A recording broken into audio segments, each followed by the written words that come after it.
then, welcome back to Budget Bangers. Thought I'd do a bit of an update video as to what's going on. Not a lot happening at the minute. I've been getting stuff ready. Obviously some of you will recognise this little Toyota Yaris, which I'm actually disappointed with, because I did a bit of a walk around video when I first bought this, and it was in a sorry state for itself. And I felt quite disappointed when I bought it.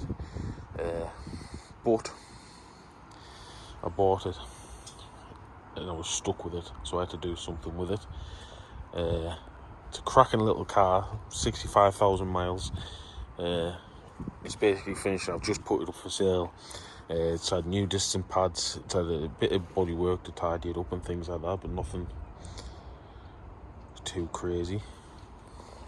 So we'll have a little look around it. As you could probably tell, I don't know whether you can, because it actually looks pretty good on camera.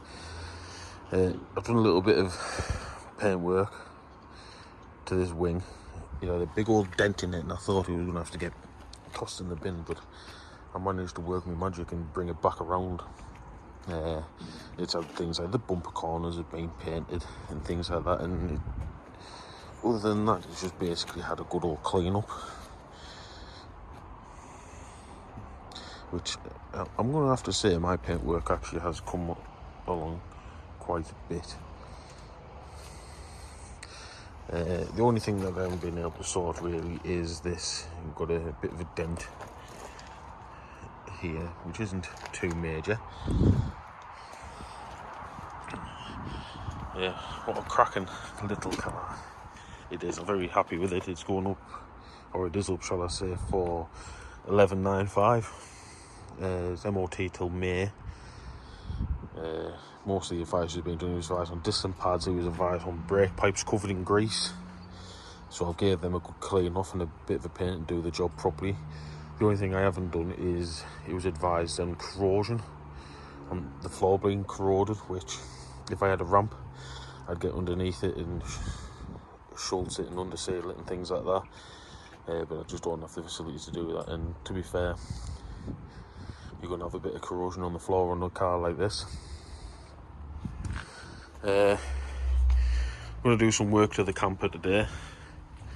I'm going to sort out them back seats and try and tidy it out, and I need to figure out what's happening with it really. After having discussions with people and things like that, I've asked a lot of people as to what they think it's worth. What I'm going to be doing with this is it's going to be getting a MOT tomorrow actually, and it's going to get a few bits. We'll do a few bits just to kind of make it a bit nicer. That is going up for 2,995, which in the world of campers, I dare say, is quite cheap. Other things happening. Nothing's happening with these two yet. What my plan is to get the K sorted and get that sold, and then the money from that is going to go into the Volvo, and then when the Volvo's sorted, the money is going to go into that. I don't like having too much money tied up. It's bugging me the fact that I've got the three cars that I've just mentioned there sat about. That's still waiting for a logbook. How long's it been? It's got to have been over a month by now, which is the annoying part as well, because it's been ready for ages. It's basically just been sat there, and I went to start it up yesterday, and the alternator's starting to seize up, which is great, which won't have happened if it had been getting used. And even if it had been getting used and the fault started, my warranties cover alternators,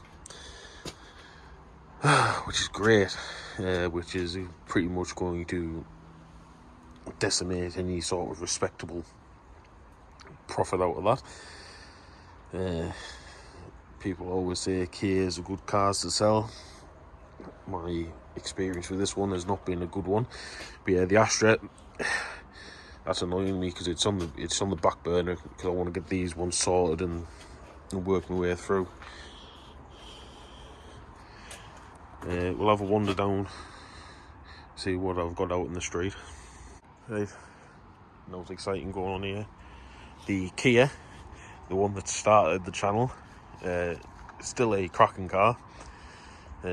Unfortunately, it is coming around to being the end of its life, unfortunately. The second gear, which has been a little bit of a problem since I got it, but it wasn't bad, is now becoming more and more of a problem, which unfortunately you can't justify it. It's going to be quite easily, by the time you've done a clutch and a gearbox and things like that, minimum of £600. Plus it wants other work doing to it as well, so by the time you add that up, it just isn't justifiable, which is a shame because it's a cracking car. The other work it wants doing is about to do a couple of tyres, and it wants disc and pads all round, really. It pains me to say, but yeah, it's going to want a gearbox, it's going to want gearbox refurbishing, and then you put a clutch in. I don't think it has a dual mass flywheel, but if you do, then yeah. So if there's anybody out there that wants to shoot me a half sensible offer, because it's still got MOT on it and things like that, I'm quite happy to listen. If you want to put yourself a gearbox in it and things like that and do the brakes, be my guest.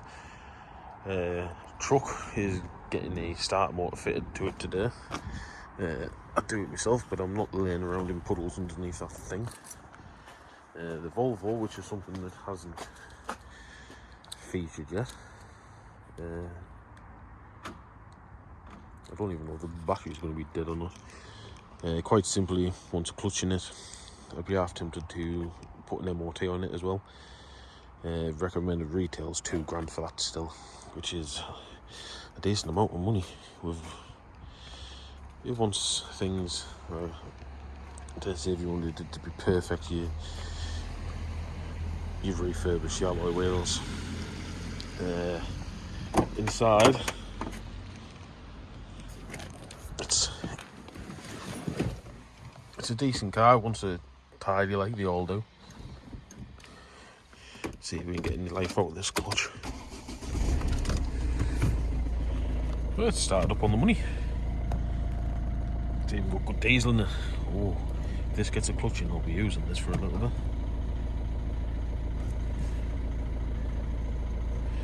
bit. That's in gear, foot's off the clutch, we're going nowhere, and the handbrake's on as well. But see if we take the handbrake off, we have nothing. It's even got heated seats as well. But yeah, cracking car. Once I get the K sorted and out of my life, because I'm sick of the sight of that now, this will be going in to get a clutch, which is probably going to cost the best part of £800, but there's still money to be made. And then this one will be going up for $16.95. As I said, I'll probably think about getting a MOT put in it as well, just to make it a bit more valuable or desirable, shall we say. Yeah, there's loads of history with it. There's some history with it as well, so I need to have a look at that.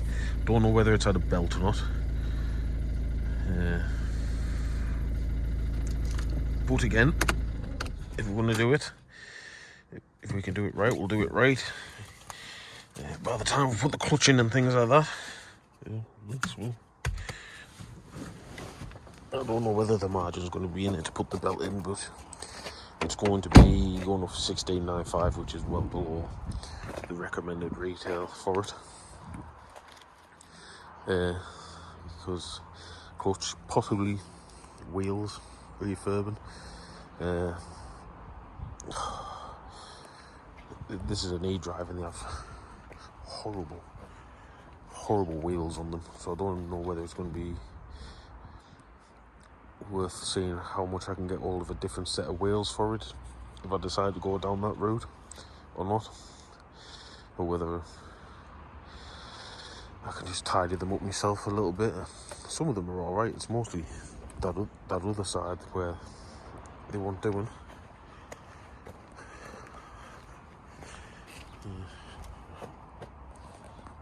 Quite a bit on that one. a little bit coming through on that one as well. Yeah, we're going to get cracked on with doing some bits to the camper. We'll see what differences we can make to that.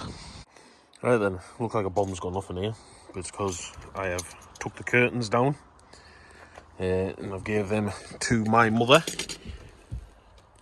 and she is going to set about adjusting them. Basically, the crack is behind here. They're all bunched up at the bottom, which kind of just spoils it a little bit. I'm probably going to have to tweak and adjust and things like that just to get them right, because it's got the engine's right in the middle, so you sit on top of the engine in this.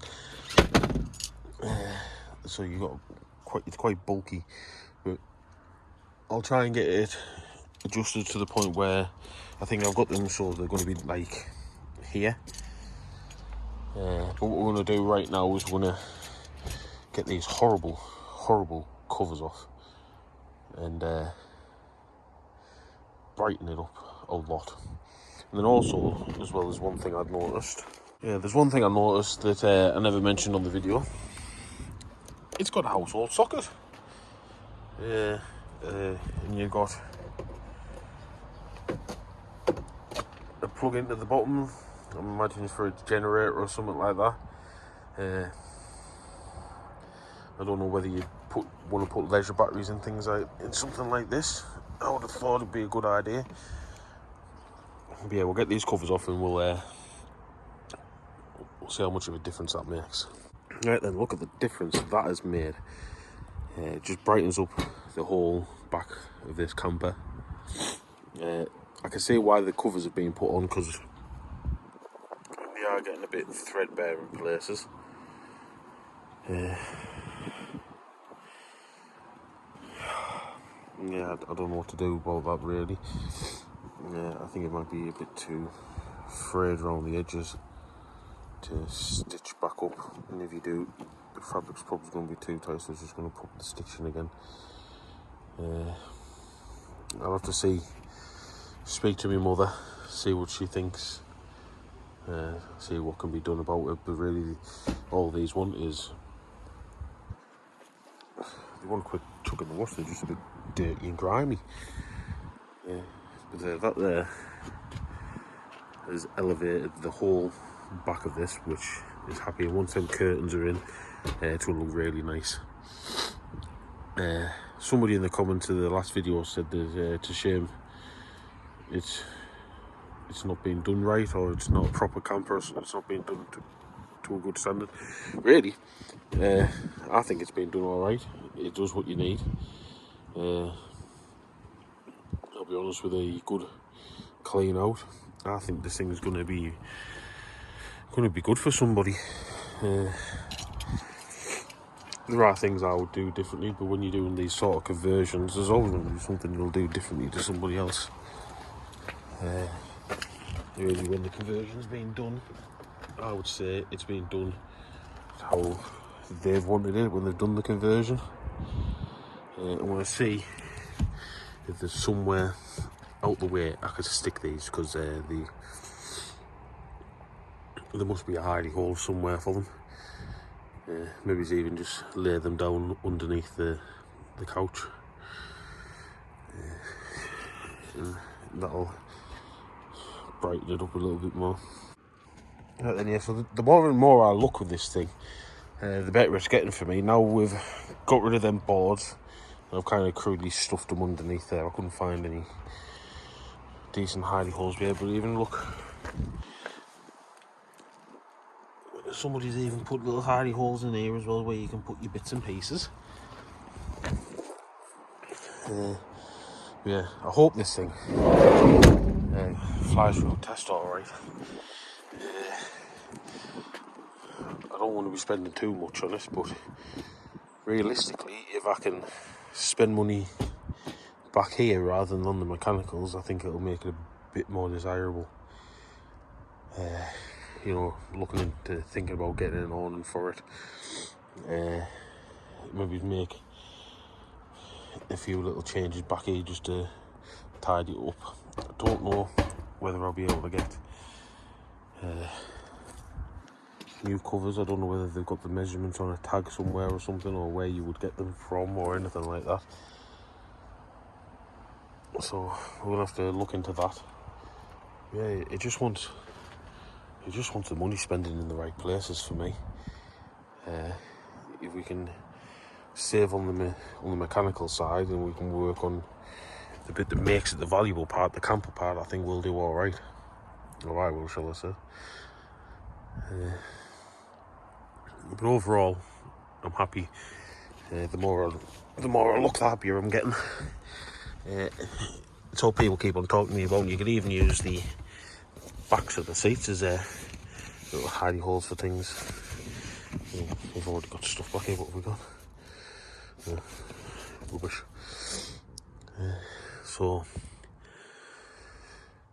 yeah, I hope I can spend the money in the right places on it and get a bit more better, because it's a pleasant little place to be. Yeah. Anyway, we'll leave this little update video of me messing around here, and I will catch you on the next one.